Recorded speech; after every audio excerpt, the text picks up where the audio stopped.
Muy buenos días, iglesia. Espero que estén bien esta mañana. Vamos a ir al libro de Isaías, el capítulo 48 esta mañana. Isaías 48. Y en Lucas 15, nuestro Señor Jesús cuenta la parábola de lo que yo llamo dos hijos perdidos. Tradicionalmente se conoce como la parábola del hijo pródigo, pero de hecho son dos hijos perdidos, y estaba pensando cómo sería ser ese papá. Tienes dos hijos, el menor pide la herencia, y eso quiere decir que prefiere tener tu dinero que gozar de la relación contigo. ¿Cómo te sentirías? Bastante mal, ¿cierto? Y él se acerca: papá, quiero mi dinero. El papá lo hace, le da el dinero, y vemos que él sale para derrochar ese dinero en la vida loca y usa todo este dinero, lo pierde. Y la parábola habla mucho de la misericordia del papá, ¿cierto? Y vamos a estar meditando un poco en esa parábola porque es completamente paralela a lo que vemos aquí en Isaías 48. Que como hemos visto en Isaías, Israel debía ser el siervo del Señor, y lo vimos varias veces. Miren conmigo el capítulo 41, 8. Para repasar eso y recordar lo que debían ser ellos como su siervo, como su hijo. Dice: pero tú, Israel, siervo mío eres, tú, Jacob, a quien yo escogí, descendencia de Abraham, mi amigo. Ellos eran su siervo escogido. Miren el capítulo 42, 18 al 20. Sordos, oíd, y vosotros ciegos, mirad para ver. ¿Quién es ciego sino mi siervo? ¿Quién es sordo como mi mensajero que envié? ¿Quién es ciego como mi escogido y ciego como el siervo de Jehová, que ve muchas cosas y no advierte, que abre los oídos y no oye? Vemos aquí que Israel debía ser el siervo del Señor, debía ser una luz para las naciones. ¿Y qué hacían ellos más bien? Pues eran, como dice ahí, sordos, eran ciegos, no entendían la palabra de Dios porque era un pueblo rebelde. Y hoy vamos a ver en el capítulo 48, si ya podemos ir nuevamente al 48, vamos a ver esta mañana la rebeldía del pueblo, y vamos a ver cómo Dios reaccionó ante esa rebeldía, y también vamos a ver su motivación al hacer eso. Pero antes de entrar al texto como tal, vamos a orar, ¿ok?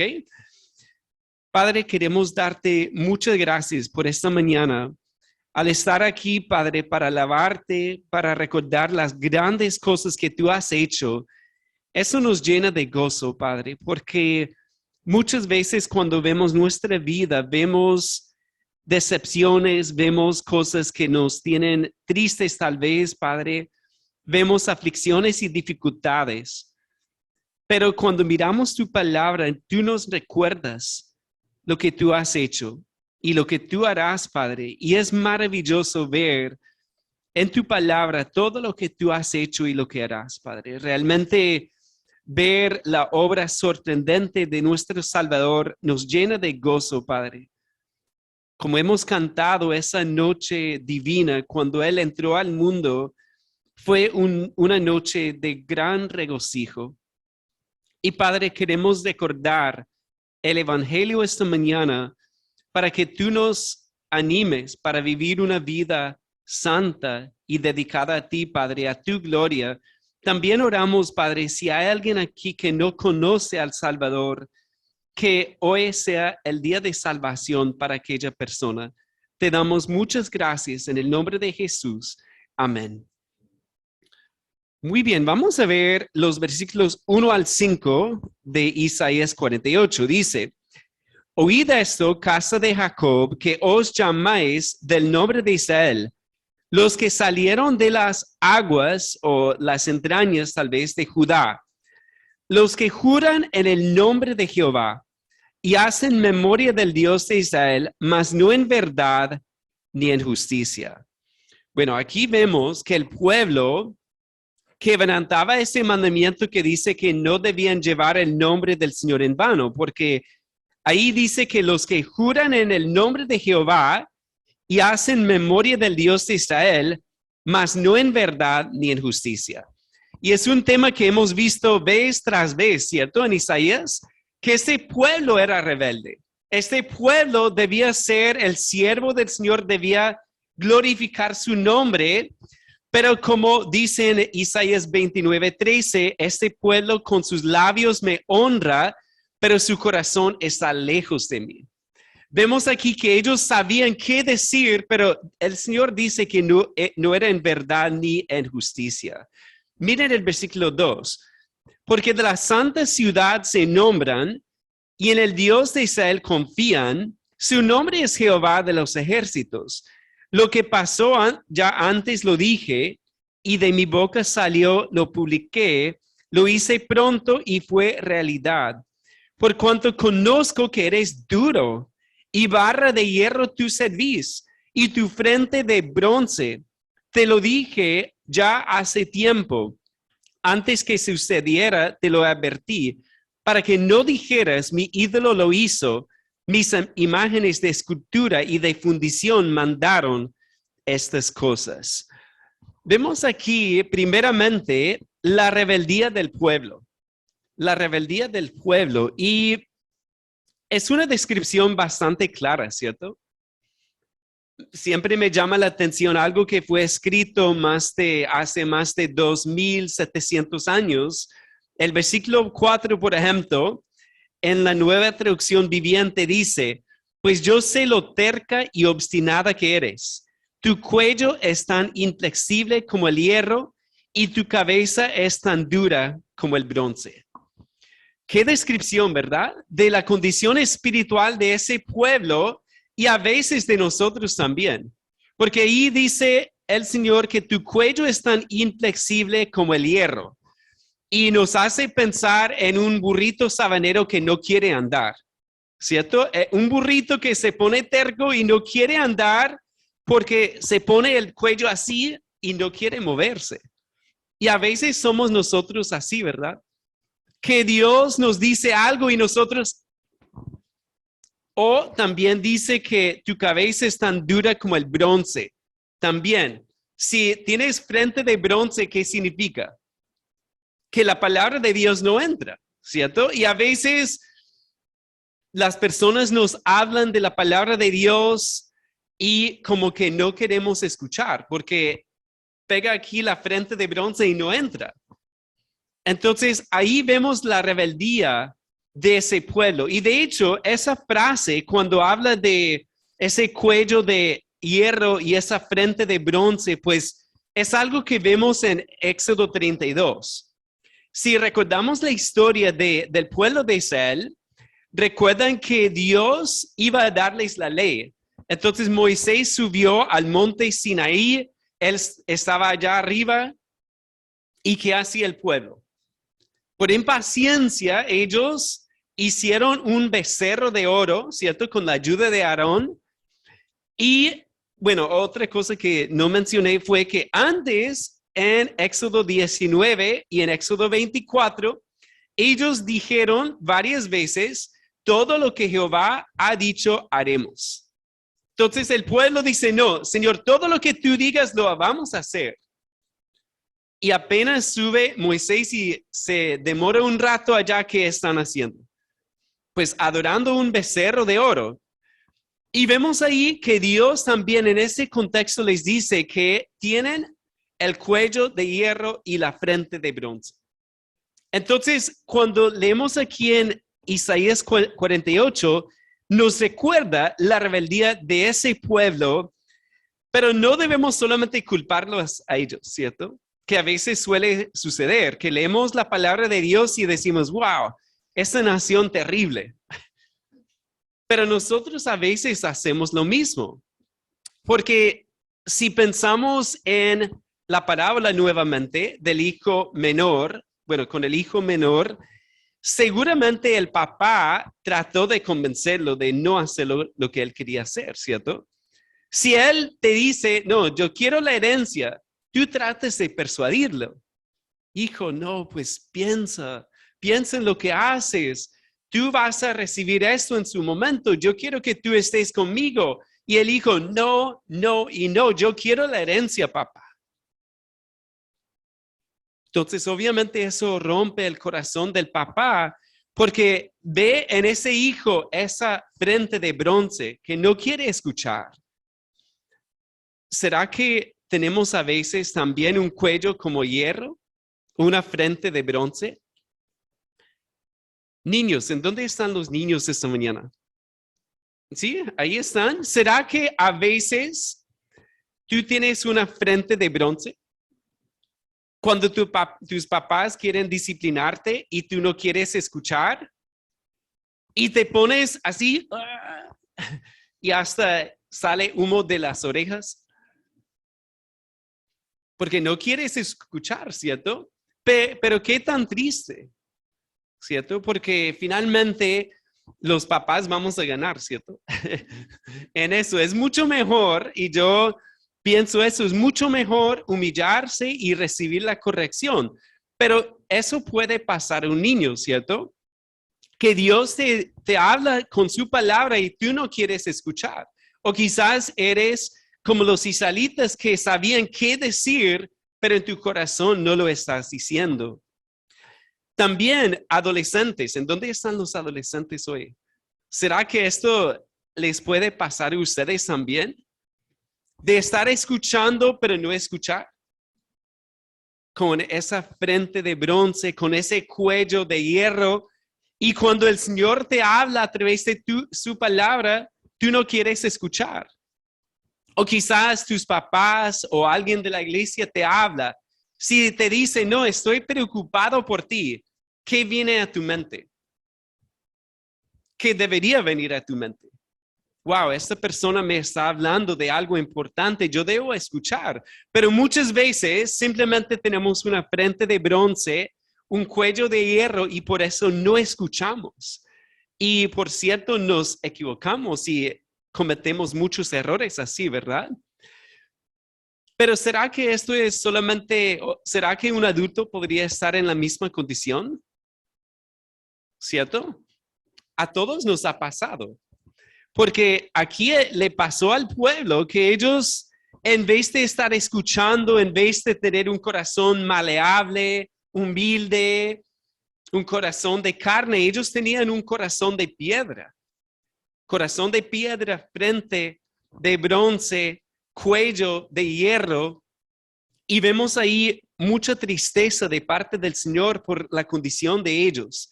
Entonces también como adultos nos puede pasar, en donde ya la vida cristiana es una rutina y cuando escuchamos de un pecado o pensamos en un pecado fácilmente alejamos ese pensamiento.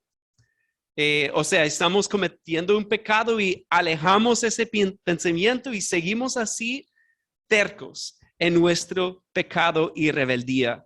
Entonces, vemos aquí la rebeldía de ese pueblo y nos recuerda la rebeldía nuestra también. Pero ¿qué hace Dios cuando se trata de la rebeldía? Pues aquí pasa algo muy interesante. Miren el 6.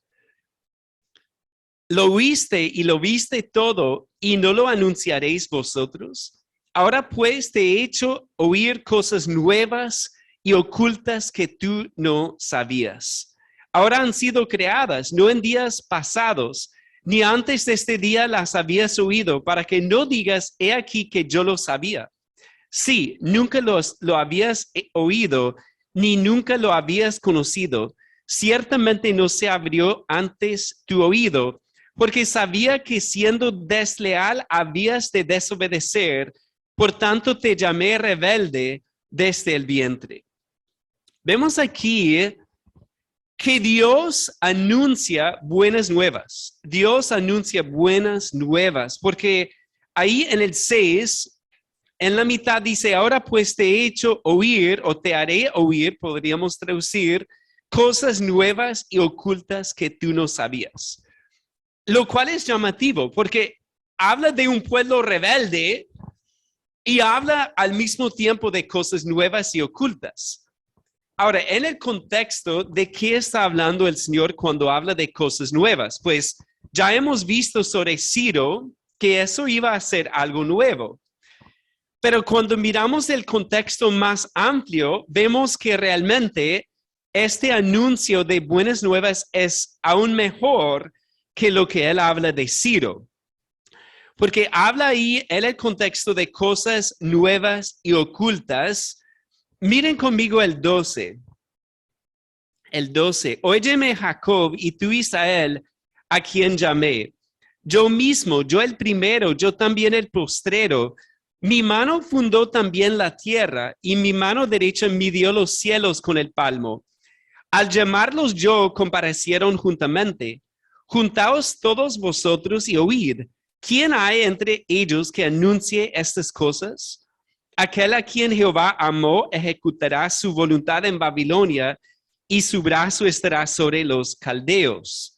Yo hablé y le llamé y le traje, por tanto será prosperado su camino. Bueno, ¿de quién está hablando ahí el 14 y el 15? Hemos visto varias veces a Ciro, ¿cierto? Que ellos estaban en el cautiverio y Dios iba a hacer algo muy especial con Ciro.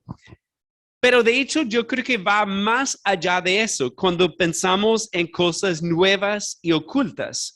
Porque miren el 16. Acercaos a mí, oíd esto. Desde el principio no hablé en secreto. Desde que se hizo, allí estaba yo. Pues, ¿quién habla ahí en el 16? Yo creo que el Señor Jehová está hablando todavía, porque Él es quien habla arriba. Pero miren el 16 después, la última parte. Y ahora me envió Jehová el Señor y su Espíritu. Y ahí surge la pregunta, ahora, ¿quién está hablando ahí? Lo difícil de Isaías a veces es que cambia el hablante y el texto no nos indica exactamente quién es. Y por lo tanto tenemos que examinar el contexto y decir, bueno, ¿quién habla al final del 16? Inicialmente, cuando estudiaba este pasaje, yo decía, no, eso debe ser Ciro. Pero cuando miramos lo de Ciro, él nunca habla del Espíritu de Dios. Mientras que hay otro que habla del siervo, habla del Espíritu más bien. Ya les dije quién es. Miren conmigo el capítulo 42 para recordar el contexto más amplio. Porque recuerdan que hay un juego entre el siervo como Israel y el siervo como el Mesías. Y en el 42:1 dice, he aquí mi siervo, yo le sostendré, mi escogido en quien mi alma tiene contentamiento, he puesto sobre él mi espíritu, él traerá justicia a las naciones. Entonces ahí el siervo, ¿quién es? El Mesías, ¿cierto? O sea, Jesucristo, porque habla del espíritu sobre él. Y bueno, ya vimos ese pasaje. Ahora miren conmigo el capítulo 49, que Dios mediante vamos a ver la otra semana. Y está hablando aquí en el 49:1, oídme costas y escuchad, pueblos lejanos, Jehová me llamó desde el vientre, desde las entrañas de mi madre tuvo mi nombre en memoria. Bueno, no voy a leer todo eso. En el 3 dice, mi siervo eres, oh Israel, porque en ti me gloriaré. Podríamos pensar que es Israel, pero en el 5 dice, ahora pues, dice Jehová, el que me formó desde el vientre para ser su siervo, para hacer volver a él a Jacob y para congregarle a Israel. Entonces, el siervo ahí no puede ser el pueblo porque va a salvar al pueblo. Y finalmente, miren conmigo el capítulo 61. En el 61 dice, el Espíritu de Jehová, el Señor, está sobre mí, porque me ungió Jehová. Me ha enviado a predicar buenas nuevas a los abatidos, a vendar a los quebrantados de corazón, a publicar libertad a los cautivos y a los presos, apertura de la cárcel. Ahora, pregunta, iglesia, ¿de quién está hablando el 61:1? de Jesucristo, ¿cierto? El siervo, quien es Jesucristo, y en los tres habla del Espíritu, ¿verdad? Que el Espíritu estaba sobre él para predicar y para anunciar. Ahora, regresemos al capítulo 48, el 16. Con ese contexto en mente, creo que es mucho más convincente creer al final del 16 que es el siervo, es decir, Jesucristo. Dice, y ahora me envió Jehová el Señor y su Espíritu. Si es así, vemos una referencia a la Trinidad en el Antiguo Testamento, claramente, porque ahí habla, me envió Jehová el Señor y su Espíritu. Ahí está el Padre, el Espíritu y el Hijo está hablando, lo cual encaja perfectamente en el contexto para decir que la cosa nueva y oculta que Dios anunciaba era mucho más grande que Ciro. Porque Ciro era un rey humano que venía, pero Dios habla aquí de un siervo, quien va a ser el rey, quien va a ser, como vimos en Isaías 9, 6 y 7, que él iba a nacer. Bueno, miremos ese texto también, porque lo bonito de Isaías es vincular todo y recordar lo que él nos ha dicho. En Isaías 9, 6, y vamos a leerlo todos a una sola voz, ¿les parece? El 6, 9, 6 de Isaías. ¿Estamos, hermanos? Porque un niño nos es nacido, hijo nos es dado, y el principado sobre su hombro, y se llamará su nombre admirable, consejero, Dios fuerte, Padre eterno, príncipe de paz. Ahí vemos lo sorprendente, ¿cierto? Que vendría uno que es niño, pero también Dios. Verdadero Dios, verdadero hombre. Y por eso creo que a la luz de ese contexto más amplio, podemos entender que Dios está hablando de un anuncio de nuevas impresionantes, de algo sorprendente que lamentablemente por escucharlo tanto ya se nos vuelve algo común y corriente, ¿verdad? Pero si pensamos, el Hijo Eterno vino al mundo, nació, se hizo carne y habitó entre nosotros y vimos su gloria, gloria como del unigénito del Padre, lleno de gracia y de verdad. Eso es lo que Dios hizo y es el Evangelio, las buenas nuevas de salvación, que nuevamente tenemos que tomar en cuenta todo el contexto de Isaías para ver que cuando Dios piensa en rebelde, inmediatamente habla del Evangelio también. Entonces nosotros también, si nos consideramos rebeldes, ya podemos entender por qué vino ese Salvador. El problema es cuando no queremos reconocer eso. Nos comparamos y decimos, no, yo estoy bien, ¿cierto? Yo no soy tan malo, yo no soy rebelde. Pero nuevamente, cuando pensamos en la palabra de Dios, ¿cuántas veces la hemos rechazado?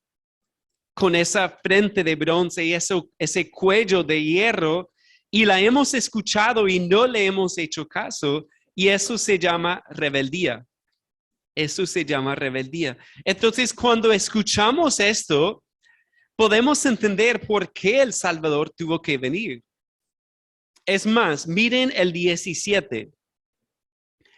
Así ha dicho Jehová, Redentor tuyo, el Santo de Israel, yo soy Jehová, Dios tuyo, que te enseña provechosamente, que te encamina por el camino que debes seguir. Pues maravilloso, ¿cierto? Redentor. Y habla de que Él enseñó claramente su palabra, ¿cierto? Pero cuando pensamos en la ley, ¿qué nos hace? Nos ayuda a ver el camino en el cual debemos andar, ¿cierto? Pero cuando nos examinamos, ¿cómo nos va en eso? Bastante mal, ¿cierto? Y miren eso, precisamente el 18. Oh, si hubieras atendido a mis mandamientos, fuera entonces tu paz como un río y tu justicia como las ondas del mar. ¿Qué está diciendo Dios?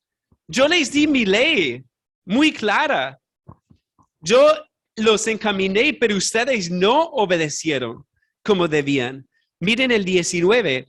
Fuera como la arena tu descendencia y los renuevos de tus entrañas como los granos de arena. Nunca su nombre sería cortado ni raído de mi presencia.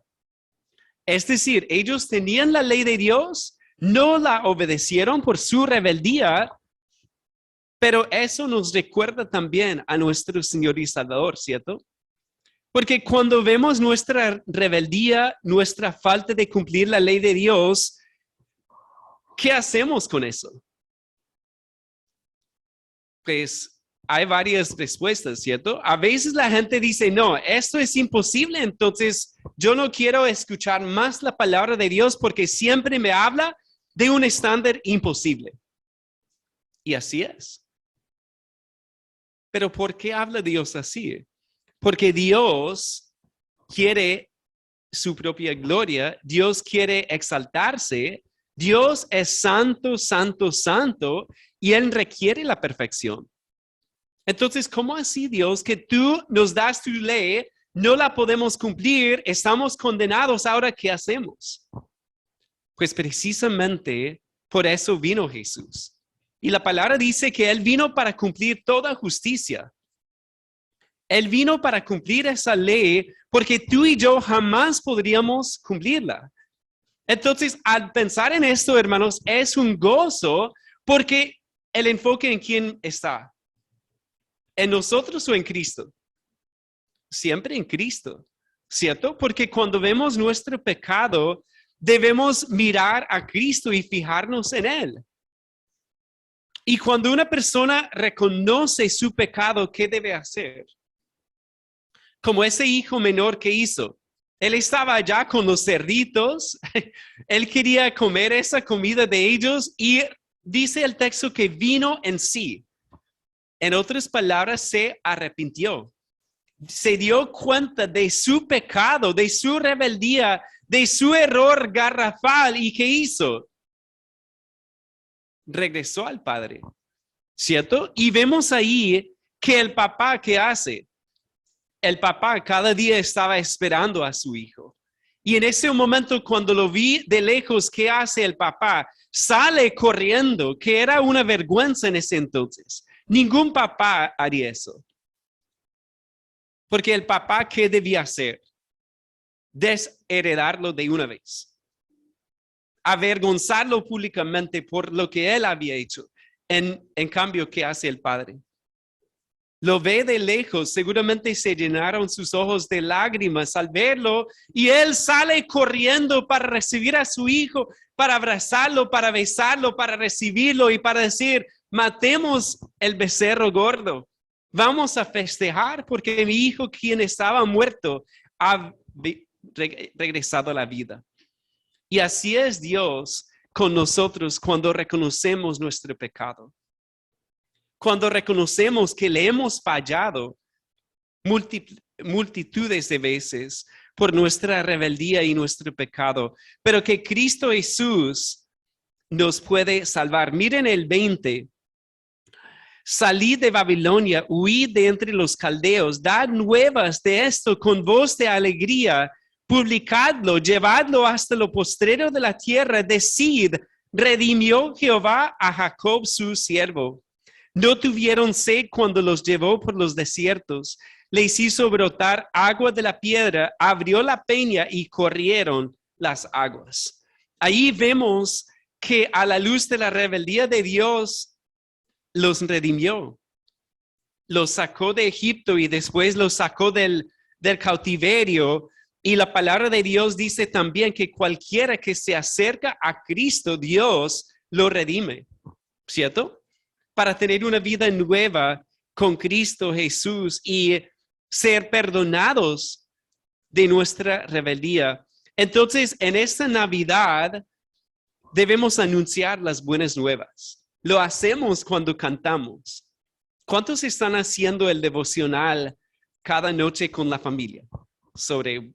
Bueno, yo sé que nos ha costado a veces, ¿verdad? Pero sigamos con eso, porque eso anuncia el evangelio. Anuncia el evangelio. Y yo pienso en el himno, el villancico, Al Mundo Paz, Dice, al mundo paz nació Jesús, nació ya nuestro Rey. El corazón ya tiene luz y paz, su santa grey. Al mundo paz el Salvador, en tierra reinará. Ya es feliz el pecador, Jesús perdón le da, Jesús perdón le da, Jesús perdón le da. Y tenemos que siempre recordar ese evangelio, ¿cierto? No podemos dejar que eso se enfríe, que eso se vuelva monótono. No, otra vez el evangelio, otra vez esto del Salvador. Porque, hermanos y amigos, pues al pensar en nuestra vida, si no fuera por Cristo, no tendríamos ninguna esperanza. Si no fuera por Él, yo no estaría aquí. Porque esto de ver su ley domingo tras domingo nos deja totalmente deprimidos, ¿cierto? Achicopalados. Con eso totalmente en el piso porque Dios nos condena con su ley, pero es por eso que envió al Salvador y es por eso que debemos publicar estas buenas nuevas de salvación y debemos predicarnos este mensaje todos los días. Incluso yo amanecí hoy un poco como así, desanimado. Pero al estar aquí ya me estoy animando otra vez, ¿cierto? Porque escuchamos su palabra, escuchamos su evangelio y es lo que necesitan nuestros hijos, es lo que necesita tu matrimonio, es lo que necesita tus familiares, es lo que necesita esta ciudad, porque no hay esperanza en nada más. Las otras esperanzas son vanas. ¿Cierto? Tú pones la esperanza en otra cosa y ¿qué se llama esa cosa? Ídolo. Ídolo. Porque no te salva. Hay uno solo que te puede salvar. No es el dinero, no es el trabajo, no es otra persona. Es Cristo Jesús quien nos salva y nos da una vida nueva. Miremos para concluir el versículo 9, porque brincamos ahí el 9 y hasta el 11. La pregunta surge, ¿por qué haría Dios todo esto? Miren ahí el 9. Por amor de mi nombre diferiré mi ira y para alabanza mía la reprimiré para no destruirte. He aquí te he purificado y no como a plata. Te he escogido, te he probado, podríamos traducir, en horno de aflicción. Por mí, por amor de mí mismo lo haré, para que no sea amancillado mi nombre y mi honra no la daré a otro. Hemos visto la rebeldía del pueblo, hemos visto el evangelio y el tercer encabezado es la motivación del Señor. Y la pregunta aquí, iglesia, es ¿cuál es su motivación para hacer lo que Él ha hecho? ¿Cuál es la motivación del Señor? ¿Por qué quiere salvar a un pueblo rebelde? A pecadores. Bueno, aquí vemos que su motivación es su propia gloria, ¿cierto? Ahí dice, por amor de mi nombre, en el 9. Ahí en el 9 dice, para alabanza mía. En el 11, más claro no puede ser, ¿verdad? Por mí, por amor de mí mismo lo haré, para que no sea mancillado mi nombre y mi honra no la daré a otro. Pues el primer mandamiento de los 10, ¿cuál es? No tendrás dioses ajenos delante de mí. Y aquí vemos que Dios mismo cumple con eso porque Él no dará o no da su gloria a ninguno más. No hay ningún Dios falso al cual Él da su gloria. No hay a ningún ser humano, no da su gloria, sino que Él se glorifica en sí mismo. Entonces, el Catecismo de Westminster comienza con la pregunta sobre cuál es el fin principal del hombre. ¿Y qué dice la respuesta? El fin principal del hombre es el de glorificar a Dios y gozar de Él para siempre. Y me gusta lo que dice John Piper cuando él hace la pregunta, entonces, ¿cuál es el fin principal de Dios? Y es el mismo. El fin principal de Dios es el de glorificarse a sí mismo y gozarse de sí mismo para siempre. Wow. Eso pone a Dios en el centro de todo, ¿cierto? Porque a veces nos ponemos a nosotros en el centro de nuestra vida cristiana. Bueno, ¿cómo me ayuda a mí? ¿Qué necesito yo?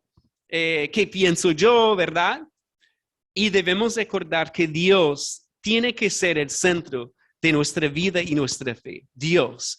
Y Él lo dice ahí, por amor de mí mismo lo haré, para que no sea amancillado mi nombre y mi honra no la daré a otro. Él merece la gloria en todo. ¿Y qué pasa si se nos olvida esa verdad? Pues es como un barco sin brújula, ¿verdad? Que está a la deriva, se dice, ¿cierto? Está a la deriva porque no tiene ese norte. Pero cuando tú entiendes que Dios tiene que ser glorificado en tu vida, ya es un norte en tu vida. Ya tienes un rumbo. Tú quizás no sabes cómo vas a llegar, pero sabes a dónde tienes que llegar. Tu vida debe glorificar a Dios. Y qué bendición. Y pienso en los niños, en los jóvenes, especialmente al pensar en tu vida, ¿para qué quieres vivir? Pues si tú tienes en mente ya, yo quiero vivir para glorificar a Dios en todo lo que yo hago, ahí tienes lo más importante. Quizás no sabes con quién te casas o a qué te vas a dedicar, pero sabes que voy a vivir para la gloria de Dios. Y adultos, igual para nosotros. Quizás no hemos vivido nuestra vida así y podemos mirar hacia atrás y ver rebeldía, errores, pecados y decir, pero ya, ¿qué debemos hacer? Pues miren el versículo 10. He aquí te he purificado y no como a plata, te he escogido en horno de aflicción. Y vemos ahí que Dios, cuando Él ve nuestra rebeldía, ¿qué quiere hacer? Salvarnos de eso y purificarnos. Y es lo que Él hace. Es lo que Él hizo con su pueblo y lo que hará con Israel y lo que hace con nosotros también. Que Él nos moldea y a veces, bueno, ¿cómo sería estar en un horno de aflicción? Como plata. Bueno, dice no como plata porque la plata tiene que quemarse todo. Pero Él nos pone en situaciones en las cuales Él nos va purificando. Y eso duele en el momento, pero nos ayuda a ver su propósito final, ¿sí? Y es su propia gloria. La motivación de todo esto es para que lo glorifiquemos más con nuestra vida. Que le demos a Él toda la gloria en nuestra vida y no tratemos de recibir nada de esa gloria en nosotros mismos. Muy bien, hemos visto entonces la rebeldía del pueblo, el evangelio y la motivación del Señor. Pensemos en el 22. Miren el 22, que termina de una forma muy interesante el capítulo. No hay paz para los malos, dijo Jehová. Termina con una advertencia. Ha hablado de rebeldía, ha hablado de perdón y habla aquí al final del final triste para los malvados. No hay paz para los malos, dijo Jehová. Entonces siempre Dios nos invita, cada vez que escuchamos su evangelio, nos invita a responder. Y el título de la predica es Cosas Nuevas para el Rebelde. Y la pregunta sería, al pensar esta mañana, pues hagamos una evaluación de nosotros mismos, de nuestra vida. ¿Cómo está tu vida con el Señor en este momento? ¿Será que somos como Israel que dice ahí en el 1, los que juran en el nombre de Jehová y hacen memoria del Dios de Israel, mas no en verdad ni en justicia? Qué triste sería, ¿cierto? Estar diciendo cosas sobre Dios, pero estar lejos de Dios. Qué triste seguir con cuello de hierro y frente de bronce, ¿cierto? Que Dios nos da su palabra y ahí seguimos con esa rebeldía. Pero cuando pensamos en el evangelio, qué maravilloso es gozarnos en el evangelio y en la venida de nuestro Salvador. Y yo creo que cada año debemos apreciar eso más. Porque cuando pensamos en este año, debemos ver la fidelidad de Dios y el perdón de Dios. por nuestros pecados y seguir predicando ese evangelio también. Aún más, en el año que viene podemos predicarlo con gozo y ser cristianos llenos de gozo, porque vemos que todo depende de Cristo y lo que Él hizo, no de nosotros. Y finalmente miremos esa motivación. La motivación del Señor es su propia gloria. Ahora la pregunta es, ¿cuál es nuestra motivación en todo lo que hacemos? Si lo hacemos para agradar a los hombres o para glorificar a Dios. Si lo hacemos pensando en qué dirán o en qué dice el Señor. Entonces, cosas nuevas para el rebelde. Si pensamos en esa palabra también, al final termina de una forma triste con el hijo mayor, ¿cierto? El hijo mayor escucha la fiesta, la música, llega y dice, ¿qué pasa aquí? Se pone terco, se enoja. ¿Por qué? Porque el papá estaba feliz, porque había regresado su hijo. Y nosotros también a veces, si no tenemos la motivación del Señor, podríamos llegar a ser así también, ¿cierto? De pensar solamente en lo que estamos cumpliendo y no ver el gozo del Padre hacia el rebelde. Oremos. Padre, tu palabra es hermosa, Padre, al ver esta descripción tan triste, Padre, de un pueblo rebelde. Nos llena de tristeza, pero también de gozo, porque sabemos que Cristo ha venido al mundo para salvar a los pecadores, no a los justos, para sanar a los enfermos, no a los sanos. Y Padre, nosotros nos consideramos pecadores ante ti. Te hemos fallado, Padre. Hemos pecado contra ti. Y muchas veces tú nos has hablado, Padre, a través de tu palabra y no te hemos hecho caso. Te pedimos perdón por eso esta mañana, Padre. Y si hay alguien aquí, Padre, que no ha reconocido a Cristo como su Salvador, oramos que esa persona pueda reconocer su pecado, su rebeldía y su necesidad del Salvador, del siervo quien vino a este mundo para salvar. Te damos gracias por lo que tú has hecho y lo que tú harás, Padre. Oramos también que nos ayudes a siempre ver tu motivación en lo que tú haces, Padre.